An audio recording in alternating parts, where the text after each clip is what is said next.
So a member of my private coaching community, he asked me to answer this question for him, and it's been bothering him his whole freaking life. I thought I'd make a little video about it because I know how this feels, and I know that there are many, many people out there who are struggling with this.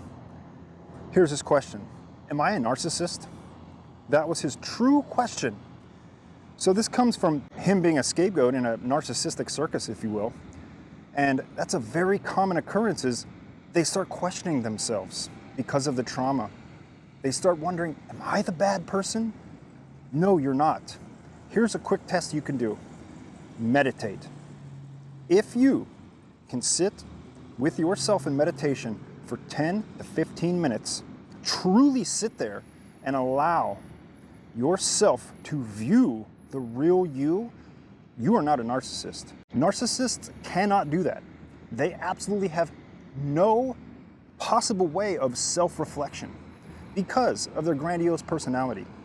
There's no possible way they could ever do that. So that is my challenge to you. If you're struggling with that and you feel like you're in the limbo and you just don't know, meditate. Meditate and see if you're okay with looking inside, looking at who you truly are.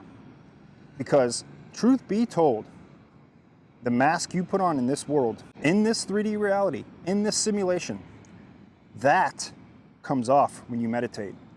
That is what a narcissist despises the most. And they absolutely cannot self-reflect. I challenge you to give it a try, my friend. I hope I helped you out. If you want a guided meditation to help you find that centered space, right there in the description, man. Grab it, it's free. It will show you indefinitely, without a shadow of a doubt, if you are the narcissist.